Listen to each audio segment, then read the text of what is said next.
Muy buenos días. Sean bienvenidos todos y todas los compañeros que nos acompañan en este día para este curso de riesgo por inestabilidad de laderas. Yo soy Leobardo Domínguez, subdirector de dinámica de suelos. Voy a empezar esta parte del curso dándoles, digamos, una presentación denominada Conceptos básicos de inestabilidad de laderas y métodos de análisis de inestabilidad de laderas, que digamos es la base fundamental para poder quienes estamos involucrados en estos temas, pues entender lo que es el comportamiento de los deslizamientos de laderas. Entonces, sin más preámbulo, vamos a dar inicio a esta presentación. Bueno, primero que nada vamos a hacer digamos, una aclaración acerca de por qué es importante estudiar la estabilidad de los taludes o la estabilidad de laderas. Y sobre todo porque implica dos aspectos muy importantes. Primero, es el diseño de taludes. Los taludes, que son cortes, terraplenes o la construcción de presas de tierra, obras que a veces hacemos, tienen que ser diseñadas de tal manera que satisfagan los requisitos de seguridad que son requeridos. Es decir, que cuando se haga un talud, este no falle, que funcione de manera adecuada y que también, digamos, cumpla con las especificaciones para las cuales fue diseñado. Y el otro problema que involucra es la estabilidad de laderas naturales. Es decir, son laderas que de manera natural se formaron, que mantienen características naturales. En el caso de los taludes o de los terraplenes, los ingenieros son capaces de modificar con base en las diferentes formas de construcción la resistencia que puede adquirir el talud en cierto momento. O también modificar la inclinación o la altura y de esta manera lograr mediante estas modificaciones que este talud pueda ser estable. Las laderas, por el contrario, son naturales, como les decía, por lo tanto, sus características son las que le da la naturaleza en todos los años que lleva la formación de una ladera, y esas características a veces pueden ser suficientemente estables, pero en ocasiones pueden llegar a presentar inestabilidad por muchos factores de los que vamos a ver más adelante, entre ellos la actividad humana y factores naturales como las lluvias y los sismos. La siguiente, perdón, aquí yo le voy a dar a avanzar. Bien, ahora Es importante el estudio de este tema, sobre todo porque eh, hoy en día tenemos muchos centros de población que de alguna manera están ocupando terrenos cada vez más peligrosos. Es decir, normalmente los terrenos planos, los terrenos que no tienen inclinación y que no son propensos al deslizamiento de laderas, se agotan cada vez más y en esos momentos es cuando la población, para estar cerca de fuentes de trabajo o para estar cerca de las escuelas, o incluso en ocasiones por poder adquirir terrenos en pendientes más económicos, pues se asientan en esas laderas y es posible que en algún momento del tiempo puedan presentarse deslizamientos de laderas. A manera de ejemplo, veamos estas dos imágenes que son del Cerro del Chiquihuite, una fotografía aérea tomada en 1981 delimita la zona urbana del cerro y otra fotografía tomada en 2007, pues manteniendo en su lugar el mismo perímetro, se ve que hay un incremento de población por estas cuestiones que ya les había mencionado. Entonces, cada vez es más el número de personas que están asentadas en zonas que pueden presentar deslizamiento de laderas y por lo tanto, pues es importante el conocer cómo se comportan y cómo podemos analizar estos terrenos para determinar si una ladera es potencialmente inestable y si lo es, qué opciones podemos tener para proteger a la población, ya sea que se determine que es más económico o más, sí, más económicamente viable evacuar a la población, reubicar a la población, o si con obras de mitigación o obras de estabilización puede ser factible que las personas puedan seguir habitando. Ese es básicamente el objetivo que se busca. No obstante, incluso que se llega a determinar que ciertos grupos de población pudieran permanecer en una ladera. Cuando ocurren tormentas muy fuertes y si se tiene la posibilidad de hacer una evacuación preventiva, pues siempre es lo ideal, tratar de alejar a las personas de las zonas de peligro. Entonces, veamos entonces lo que significa una ladera y un talud. Una ladera, de acuerdo con el diccionario de la Real Academia de la Lengua Española, se refiere a aquel o aquello perteneciente o relativo al lado. La noción de ladera suele utilizarse para nombrar al declive de una montaña, de un monte o de una altura en general. Para fines prácticos, lo vemos aquí en estas fotografías. Esto es lo que yo les decía, una ladera es un terreno natural que guarda cierta inclinación y que puede estar con vegetación o puede estar ya con asentamientos humanos. En la fotografía del lado izquierdo se ven asentamientos humanos y zonas que se deslizaron en esa ladera, en donde puede haber no solamente viviendas, también hay caminos y al haber también caminos y viviendas, pues es posible que haya tuberías de agua potable o tuberías de drenaje para el funcionamiento de las viviendas y eso también puede también ser motivo si es que llega a haber fugas de deslizamiento de laderas. Entonces, esto es el significado de ladera.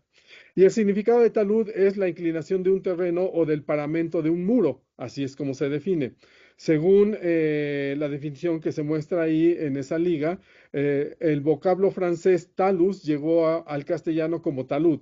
Se refiere a la pendiente que registra el parámetro de una pared o de una superficie. Entonces, para fines prácticos, una ladera es natural y un talud es el resultado de la actividad humana al modificar una ladera natural o construir un talud mediante métodos constructivos o mediante cortes en laderas preexistentes. Esa es, digamos, la diferencia entre uno y otro. Ahora, ¿cómo se clasifican? En general, la inestabilidad de laderas es un término general que se emplea para designar a los movimientos de talud de movimientos hacia abajo, ahí está equivocado, dice debajo, es más bien hacia abajo, de suelos, rocas y vegetación bajo la influencia de la gravedad. Se clasifican según la forma en que los materiales son transportados en caídos o derrumbes, flujos o deslizamientos. Es bien importante tomar en cuenta que no necesariamente así es como están clasificados desde un punto de vista ingenieril. Los que se encargan de estudiar la ingeniería civil, los ingenieros civiles, los geólogos o los ingenieros geotécnicos, pueden tener una clasificación todavía más especializada. Por ejemplo, en el caso de los deslizamientos puede haber deslizamientos rotacionales, deslizamientos traslacionales, dependiendo de cómo es la superficie de falla. O los caídos son derrumbes, también puede haber vuelcos que pueden presentarse en formaciones rocosas. Sin embargo, estos tres agrupan perfectamente a todos los fenómenos que pueden suceder en una ladera, ya sea natural o en un talud.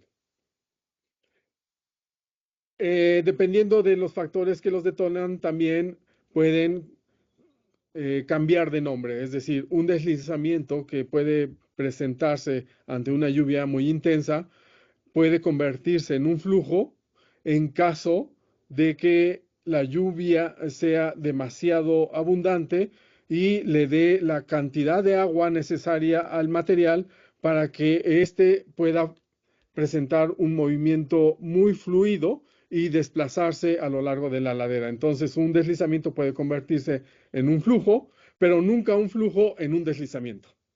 También es posible que un derrumbe pueda convertirse en un flujo, ya sea por la cantidad de agua o por un terremoto, pero nunca un flujo puede convertirse en un caído o en un derrumbe. Entonces, sí es factible que los dos que están del lado izquierdo y derecho puedan convertirse en uno, en un flujo, pero nunca al revés. Eso también es muy importante en considerar. Ahora, ¿qué es un caído o un derrumbe? Un caído o derrumbe es un movimiento abrupto de suelos y fragmentos aislados de rocas que se originan en pendientes muy fuertes, es decir, pendientes o taludes aquí porque son cortes hechos por la actividad humana para la construcción de una carretera.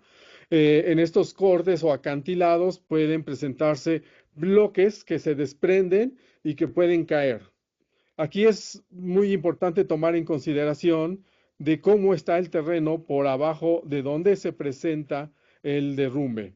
Si el terreno que está por abajo de donde se presenta este derrumbe o este desprendimiento de material está inclinado, es posible que el bloque pueda viajar a distancias más largas y tener una mayor área de impacto a las zonas pobladas o también incluso a las vialidades. Cuando el terreno es una carretera y abajo de la carretera sigue la inclinación del cerro, es posible que el bloque caiga sobre la carretera y que ahí se mantenga o que brinque sobre la carretera y siga rodando hacia abajo. Entonces, esto depende de muchas cuestiones. Una de ellas es el tamaño y la forma del bloque. Si el bloque es un bloque más o menos regular, que puede ser subredondeado o rectangular, sobre todo si es subredondeado, este bloque puede rodar mucho más fácil que un bloque rectangular. Un bloque alargado es todavía más difícil que ruede hacia abajo, es posible que se estabilice más rápido, al contrario de un bloque semi-redondeado. Como ustedes pueden ver en la fotografía del lado derecho, hay un bloque con unas características subredondeadas. Este bloque fue capaz de caer y propagarse ladera abajo hacia zonas pobladas. En este caso, rompió uno de los muros de esta cocina y prácticamente ingresó al interior de la vivienda. Entonces es muy importante tomar en consideración no solamente cómo está el terreno más abajo de donde se presenta el desprendimiento, sino también la forma que tiene el bloque y que esto puede dar pie a que pueda tener mayor velocidad y mayor alcance de afectación. Les voy a mostrar unos videos eh, que yo espero que todo funcione bien cuando los corramos por el desfase que tenemos. No voy a poder verificar en este momento tan rápido de que si lo están viendo, pero yo espero que sí sea, en donde hay varios ejemplos de caídos de bloques de roca con los diferentes impactos que pueden ocasionar y los factores que los propician. Veamos entonces el primer video de la parte superior del lado izquierdo para mí y yo supongo también para ustedes. Este video es de un bloque de roca que es detonado por lluvias muy intensas en Hong Kong. Esto sucedió en 2013, en agosto de 2013 por lluvias muy intensas. En la tarde, como ustedes pueden apreciar, allá del lado derecho se alcanza a ver incluso una cascada de agua. El bloque se desestabiliza, va cayendo, va rodando, salpica incluso parte del material de un primer brinco que da este bloque. Muy probablemente en la parte de arriba el terreno tiene cierto grado de horizontalidad y al caer, pues ustedes vieron que sacó una gran mancha de lodo y después el bloque siguió moviéndose hasta que llegó a la vialidad en un terreno que es horizontal y se detuvo. Pero hubiera sido incluso factible que hubiera podido golpear a ese vehículo que afortunadamente no resultó pues dañado más que el empujón que le pudo aplicar ese gran bloque. Ahora vamos a ver el siguiente video. Pongan ustedes mucha atención. Aquí podemos observar, en el que acabamos de observar, podemos ver el factor que detonó el movimiento. Fue la lluvia intensa. En el video del lado derecho no se puede apreciar qué fue lo que detona el fenómeno, pero sí podemos ver esto que les comentaba. Por una parte es el tamaño del bloque, la forma que tiene el bloque y la energía que trae ladera arriba que puede hacer que los bloques queden sobre la vialidad o que incluso brinquen y sigan propagándose ladera abajo. Vean este video. Ahí los automovilistas por algún motivo se han detenido. Es posible que un bloque haya caído más adelante. Se empiezan a ver los bloques que van cayendo. Las personas deciden huir de ese lugar. Me parece que es adecuado tratar de ponerse a salvo lo más rápido posible, sobre todo porque no sabemos el tiempo que va a durar la caída de estos materiales. Aquí son decenas o centenas de bloques los que están cayendo. Vean ustedes cómo brincan los bloques, pueden golpear a las personas, a los vehículos, pueden entrar en las casas y lo más importante es tratar de ponerse a salvo. Estos fenómenos son muy letales, son muy rápidos, dan muy poco tiempo de tomar decisiones para poderse a salvo. Lo mejor siempre es alejarse lo más rápido.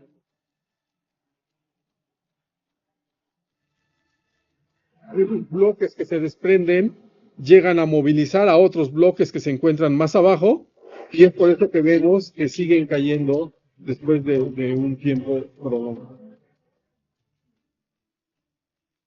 En este lugar se puede apreciar que efectivamente se tenía conocimiento de que hay caídas de bloques, por eso es que está ese muro de mampostería tratando de contener aquellos bloques, pero se aprecia que estos bloques se desprendieron de laderas muy altas y por eso es que agarraron mucha energía, mucha velocidad y brincaron ese muro. Ese muro no cumplió su papel, el que había sido considerado para que pudiera proteger a los vehículos de la caída.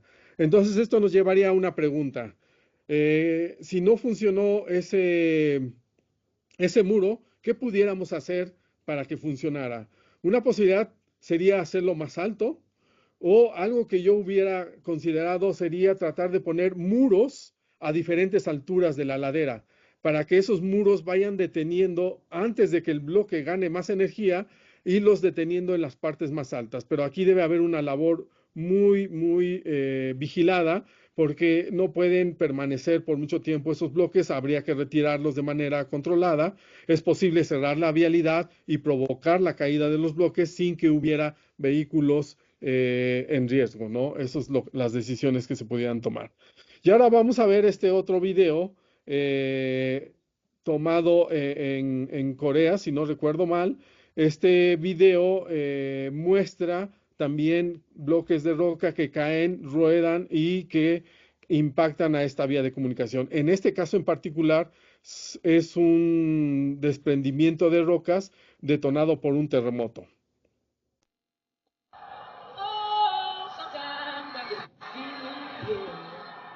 Vean ustedes, los vehículos se empiezan a mover. Vean, pongan mucha atención, por favor, en la vegetación. La vegetación está muy tranquila. De momento los automovilistas empiezan a ver que se sacuden los árboles. Está ya el terremoto en ese momento, se detienen y tratan de ponerse a salvo porque alguno de ellos identifica que algo está sucediendo. Ya hay primeros bloques que están cayendo y lo mejor es tratar de huir del lugar si es que se tiene la posibilidad de ponerse a salvo en este caso, en este lugar. También vean el muro, el tamaño de los bloques, la forma de los bloques y las protecciones que se tienen arriba de los bloques. Honestamente, hoy en día hay software que permite hacer modelaciones para ver cómo estos bloques pueden movilizarse y con base en esos modelos poder determinar o diseñar de manera más adecuada el tamaño de los muros, las barreras de protección, o en ciertos momentos decidir si se puede construir un puente para que los bloques caigan arriba del puente y continúen hacia arriba de la ladera. Es decir, que los automovilistas circulen por abajo de lo que pudiera ser como una especie de puente corrido o un túnel alargado y que los bloques pasen por encima. Eso quizás podría ser también una solución. Pero vean ustedes, el tamaño de los bloques es súper importante. Y aquí en este último video también vemos bloques que caen y que el tamaño que tienen pues son impresionantes y lo que pueden ocasionar a los que transitan por esas vialidades. Entonces, es un ejemplo de todo lo que puede suceder en la caída de bloques. Hay muchos lugares en nuestro país, además del Chiquihuite. En Guanajuato, por ejemplo, hay cerros que si bien no están poblados en las partes altas, pero en las partes bajas sí existe población.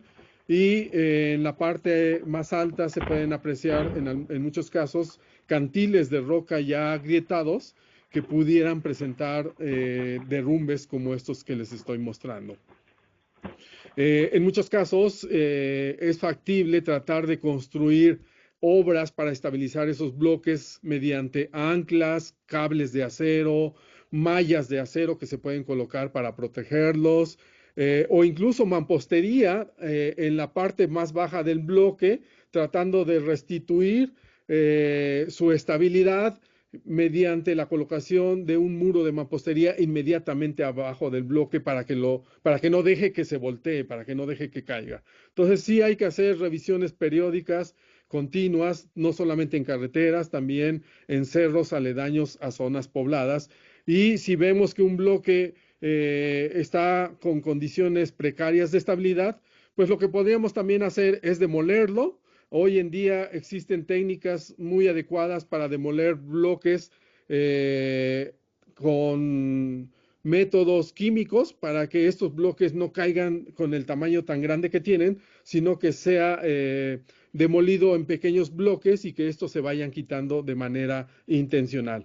Otra posibilidad es provocar su derrumbe, pero evacuar a las personas colocando camas de arena, camas de grava, o muros de gavión para que puedan recibir la caída de estos bloques después de que se haya logrado derribarlo, pues quitar todo el material para poder volver a abrir la vía de comunicación o regresar a las personas a sus viviendas.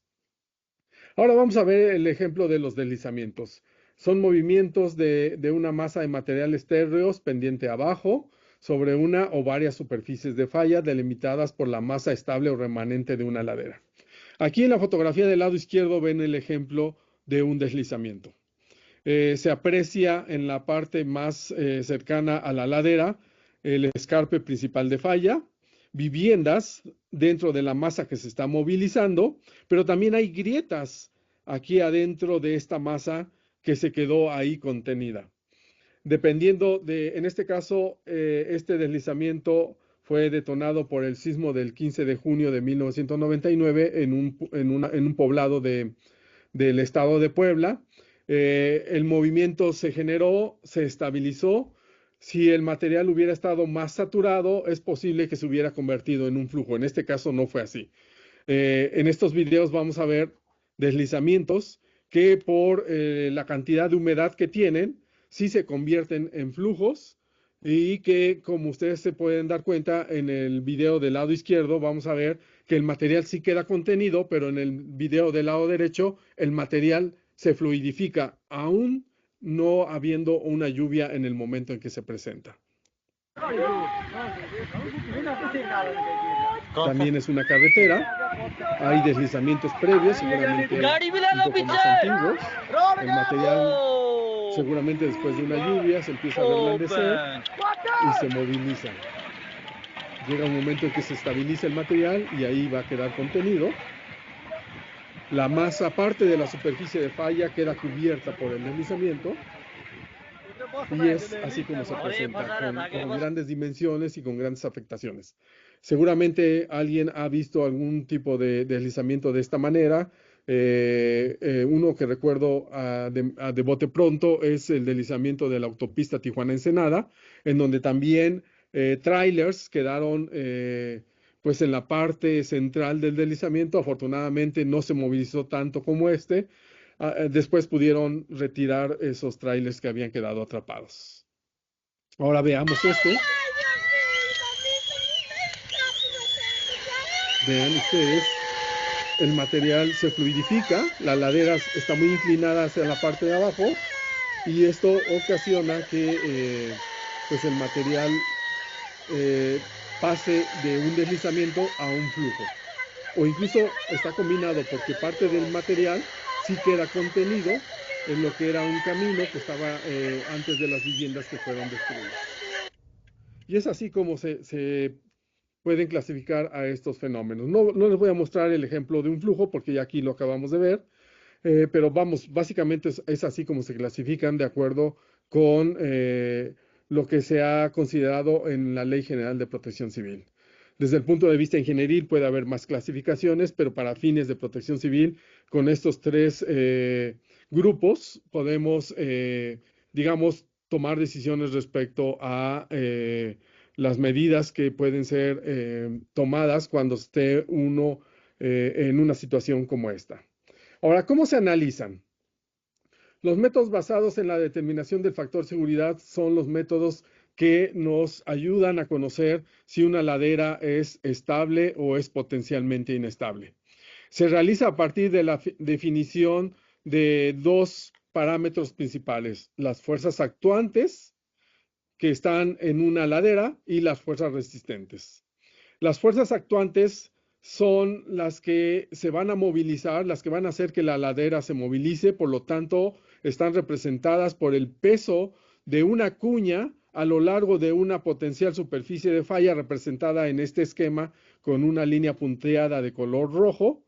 Todo lo que está por encima es la masa que está actuando sobre esa superficie de falla y que potencialmente podría movilizarse ya sea por lluvias intensas o por un terremoto.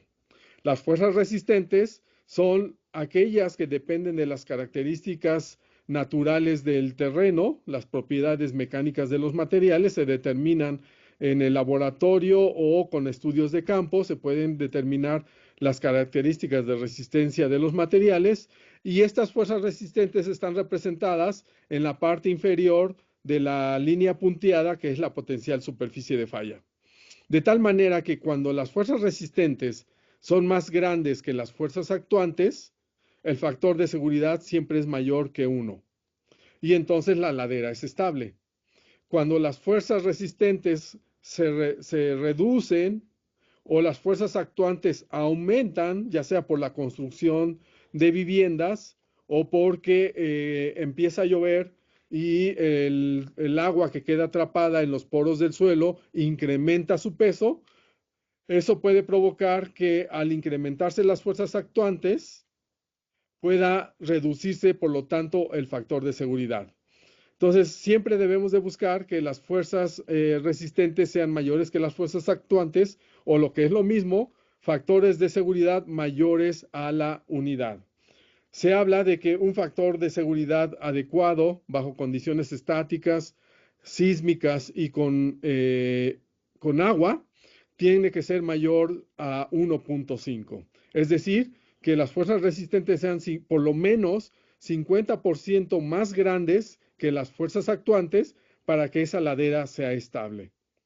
Si nosotros tenemos una ladera que ya está poblada y que es una ladera natural, que no la construyó el ser humano, y encontramos valores de factor de seguridad bajo todas estas combinaciones de cargas estáticas, dinámicas, presencia de agua, y es menor que 1.5, pues deberíamos de buscar algún método para tratar de estabilizar esa ladera, colocando diferentes formas que vamos a ver al final de este curso. Y puede ser desde colocar drenes superficiales, construir muros, colocar pilotes o colocar anclas para tratar de mantener estable el terreno. Todas estas obras que se puedan construir o se deban de construir deben de estar, deben de garantizar que pasan por abajo de la superficie de falla para que puedan ser estables. En el caso del drenaje superficial, obviamente no tiene que llegar a la superficie de falla. Ese se coloca para impedir que el agua ingrese al interior de la ladera y que este ingreso de agua no incremente el peso de la ladera y que tampoco disminuya la resistencia del suelo por el efecto de presión de poro que se conoce en mecánica de suelos. Las principales variables que se toman en consideración para el estudio de las propiedades mecánicas de los suelos, digo, perdón, de la estabilidad de las laderas, son las resistencias de los materiales a través de las propiedades mecánicas, también la estratigrafía, la topografía, el efecto del agua o de los sismos en el sitio específico en donde se esté analizando una ladera. Bueno, para poder entender cómo se comportan los materiales en una ladera, vamos a referirnos a lo que son la resistencia al esfuerzo cortante de los suelos o de las rocas. Las primeras propuestas de análisis del comportamiento de obras geotécnicas con criterios científicos y metodológicos basados en el entendimiento del comportamiento de los materiales y la forma en que sucedían las fallas fueron desarrollados por Coulomb en 1785. Ingeniero, con base en principios de mecánica clásica, propuso que la resistencia que desarrollan los suelos en la potencial superficie de falla se debe a la fricción y a la cohesión de los suelos o de las rocas. Y están representados por esta ecuación muy simple. Esta ecuación en donde esta variable, que se llama tau subíndice S, es la resistencia al esfuerzo cortante, es igual a una variable que se llama C de cohesión más sigma, que es el peso volumétrico del material por la profundidad a donde se encuentra la superficie de falla, multiplicado por tangente de phi. Esta ecuación que está aquí es bastante simple, es una ecuación lineal de una línea en un cuadrante que corta al eje de las y's. C, si el valor de phi, por ejemplo, que es la resistencia el ángulo de fricción de los materiales es igual a 0, entonces esta ecuación se convierte en sigma, digo, tangente de resistencia al esfuerzo constante igual a C, cuando este valor de phi vale 0. Entonces se trataría de un suelo puramente cohesivo y cuando no hay cohesión, por ejemplo en las gravas o en las arenas, la resistencia es igual a sigma por tangente de phi, es decir, C es igual a 0, por lo tanto la resistencia es igual a sigma por tangente de phi. Si se dan cuenta, al momento en que una de estas variables es igual a 0, si phi es igual a 0, entonces la resistencia es igual a C. Eso quiere decir que es una recta que corta al eje de las Y en un valor igual a C. Cuando la resistencia al esfuerzo cortante es igual a sigma por tangente de phi, es la ecuación de una línea o de una recta inclinada que llega al origen cuando la cohesión es igual a 0. Y ahorita lo vamos a ver más adelante.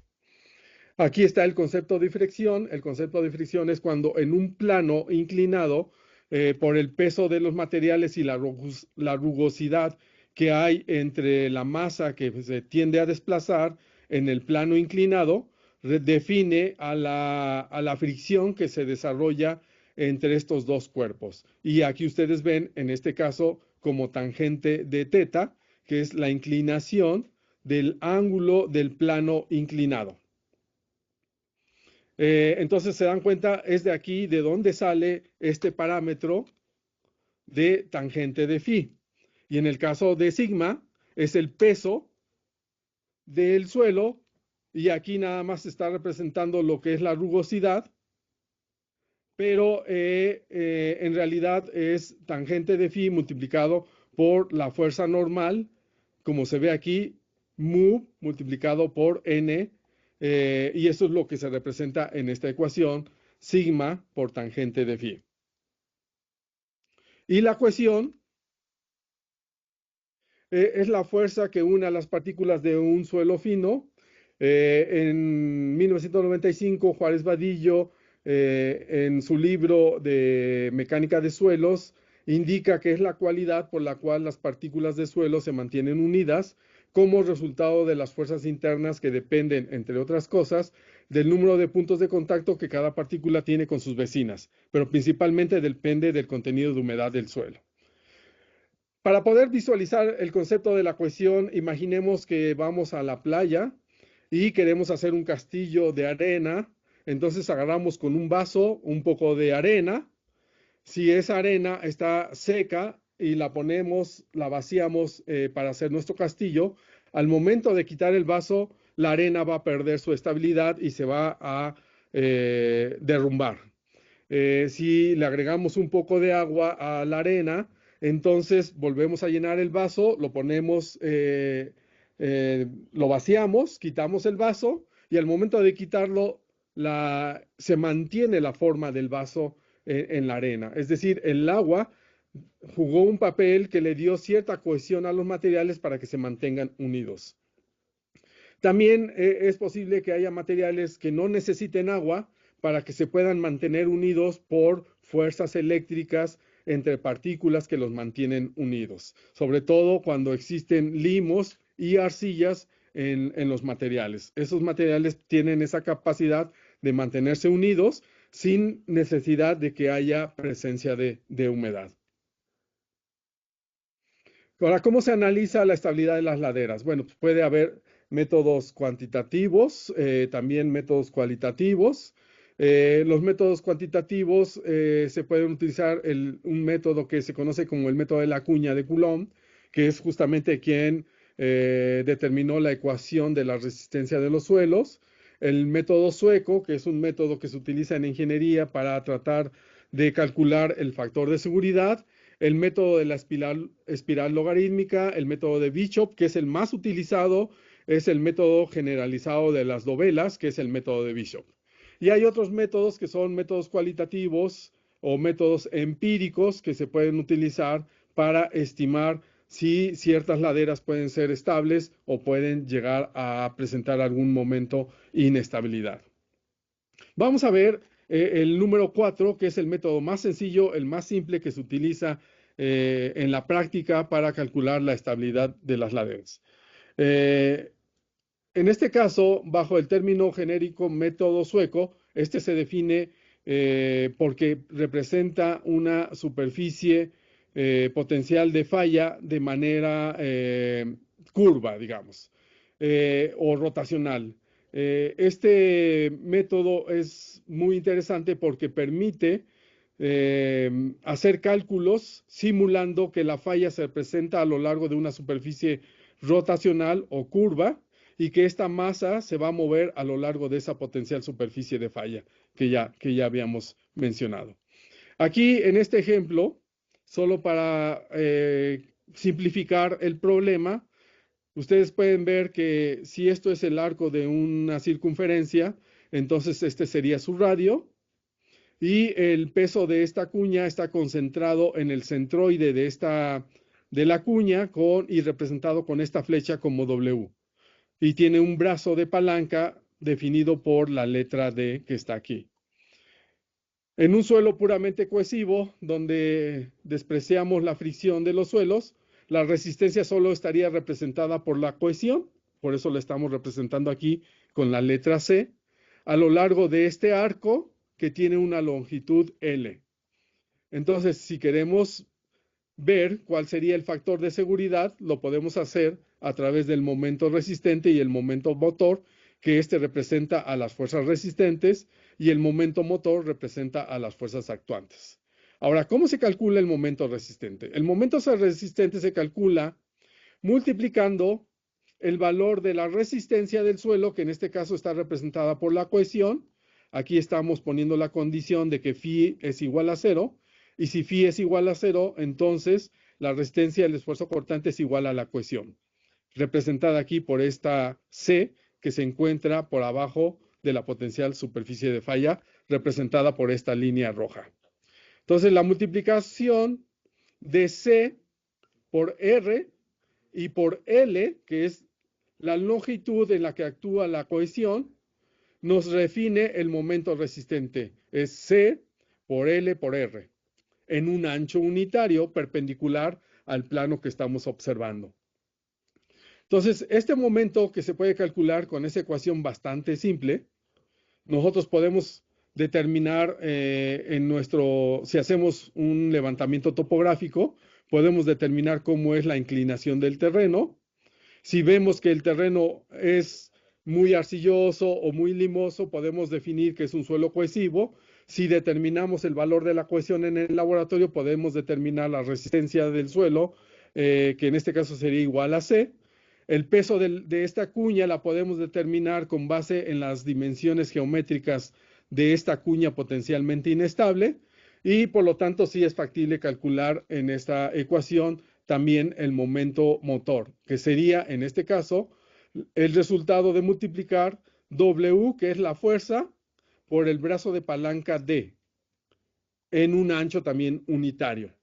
Entonces, al momento de despejar estos valores en la ecuación del factor de seguridad, pues podemos determinar que el factor de seguridad es igual a C por L por R entre W por D. Ahora, si eso lo tenemos en una ladera donde también hay un efecto sísmico, ¿qué es lo que va a hacer el terremoto? En este caso, la aceleración que se presenta en un lugar, pues va a hacer que aparezca una fuerza en la masa actuante, tratando de que la masa se mueva hacia abajo de la ladera o del talud, a lo largo de la misma potencial superficie de falla. Entonces, esta fuerza que aparece representada por esta flecha horizontal, aquí está la fuerza ejemplificada por el peso de la cuña. Y en este caso, la fuerza que aparece en el plano horizontal es W por el coeficiente sísmico que se determine en ese lugar. Y en este caso, W multiplicado por el coeficiente sísmico va a tener también un brazo de palanca que va a aparecer aquí para poder tomarlo en consideración. Vamos a considerar también en este ejemplo que phi es igual a 0, por lo tanto solo hay cohesión a lo largo de la misma longitud de la superficie de falla. Está actuando entonces como momento resistente la misma variable que teníamos, que es C por L por R. Y en el caso del momento motor, como les decía, aparece la fuerza W multiplicada por el coeficiente sísmico, Y entonces el momento motor es W por D, que es esta fuerza multiplicado por este brazo de palanca que ya habíamos visto bajo condiciones estáticas, pero bajo condiciones dinámicas se incrementa el momento motor a través de W por el coeficiente sísmico multiplicado por H, que esta H es la que aparece aquí. Entonces es por eso que podemos entender que cuando se presenta una lluvia muy fuerte, también se incrementa el momento motor y la resistencia se mantiene estable durante un terremoto, y es que puede ocurrir entonces la falla de una ladera. Si llueve, la resistencia del suelo también puede disminuir, además de que aumenta la fuerza actuante y por lo tanto el factor de seguridad baja drásticamente.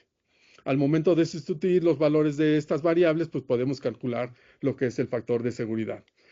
Así como se los expliqué de manera muy general, esto se hace con el método de las dovelas, que consiste en subdividir todo lo que es la cuña potencialmente inestable en pequeñas dovelas, que pueden ser muy delgaditas o muy anchas, dependiendo de cómo quiera hacer uno el análisis, y en cada dovela determinar este momento motor y este momento resistente. Aquí debe ser momento MR y este es M motor. Entonces, la sumatoria de las fuerzas resistentes o de la resistencia del esfuerzo cortante de cada una de los pedacitos de la dovela que le toca en la potencial superficie de falla, con la sumatoria de en este caso, de la resistencia al esfuerzo cortante multiplicado en el pedacito de distancia que le toca en cada una de las dovelas. Entonces, la ecuación quedaría representada por R, por la sumatoria de la resistencia del esfuerzo cortante. En este caso, R multiplicado por la sumatoria de las fuerzas actuantes en la potencial superficie de falla. Ahora, ¿cómo se hace ya en la práctica? Bueno, pues en realidad antiguamente todo se hacía a mano, se proponía una potencial superficie de falla, se calculaban las dovelas, se dibujaban en papel milimétrico. Hoy en día se puede hacer con un software para poder calcular el factor de seguridad. En este caso vemos una ladera con cierto grado de inclinación, una variación topográfica. Vemos diferentes estratos de materiales. Se propone una potencial superficie de falla. En realidad, se proponen miles de superficies de falla. Lo que estamos viendo aquí es el resumen, es el valor del factor de seguridad más bajo. En este caso, bajo condiciones estáticas, da un valor de 1.6. Aquí no hemos metido aún el concepto de saturación ni del sismo. Y esta misma ladera, cuando le metemos el concepto del sismo y de la saturación, el factor de seguridad se reduce a 1.2. Como pueden ustedes observar, se calculan miles de superficies de falla, pero la que más importa es la superficie que tiene el valor más bajo del factor de seguridad, porque este es el que tenemos que incrementar si es que queremos que esta ladera sea estable, garantizar su estabilidad a través de determinar dónde se va a presentar la superficie de falla, y entonces podríamos determinar a qué profundidad debemos meter anclas o hasta dónde debemos de construir el muro de contención, dado que si lo construimos en esta zona por arriba de la superficie de falla, no estaríamos garantizando la estabilidad de la ladera. Y es así, digamos, cómo se pueden realizar los cálculos del factor de seguridad, como ya les mencioné, que sería con un método determinista. Aquí en esta lámina podemos ver la ecuación que yo les había comentado de Coulomb, en donde se representa C por el corte que hace esta línea al eje de las Y, y tangente de phi, que es el valor que está aquí de la inclinación de esta línea respecto de la horizontal, multiplicado por sigma, que es el peso de la dovela que está en la potencial superficie de falla. Estos parámetros de C y de phi se determinan, y el peso volumétrico, en el laboratorio en los diferentes estratos que componen las laderas. Normalmente existe cohesión y fricción casi en todos los materiales, por lo tanto deben determinarse esos dos valores en el laboratorio. Como les decía, existen otros métodos de análisis que son los métodos heurísticos, métodos cualitativos a través de la superposición de mapas y también los métodos estadísticos que se pueden emplear para poder determinar si las laderas son estables o inestables. Ahora, la ventaja de un método determinista es que es totalmente seguro, tiene el inconveniente de que es un método costoso, requiere tiempo para poder hacer la estimación, pero sería lo mejor que se puede aplicar cuando vamos a construir una obra de importancia y que tenemos que aplicar, digamos, este método. Cuando queremos hacer niveles de análisis ya no solamente de un lugar en específico, sino de un municipio o de una colonia, pues podemos emplear otros métodos de análisis que no son tan exactos como el método determinista, pero que nos pueden ayudar a focalizar dónde debemos llevar a cabo estos métodos deterministas, ¿no? Para que en el lugar donde encontremos que una ladera es más inestable, pues ahí aplicar el método determinista. Y también el método heurístico a través de mapas podemos estudiar ya no solamente desde el punto de vista local, sino también desde un punto de vista nacional, como lo hacemos aquí en el CENAPRED con el Mapa Nacional de Susceptibilidad por Inestabilidad de Laderas. Bien, y ya para concluir, a manera de conclusiones, es importante mencionar que las actividades humanas como la deforestación, las excavaciones, los cambios de escurrimientos, las modificaciones topográficas, la colocación de sobrecargas, las fugas de agua, etcétera, producen inestabilidad de laderas. Muchas de estas actividades se realizan por usos y costumbres y también, sobre todo, por falta de conocimiento y pueden llegar a desestabilizar una ladera. El problema de los deslizamientos de laderas es un tema complejo que involucra el conocimiento del medio físico, los cambios al entorno natural y la investigación de las propiedades de los materiales. Muchas gracias.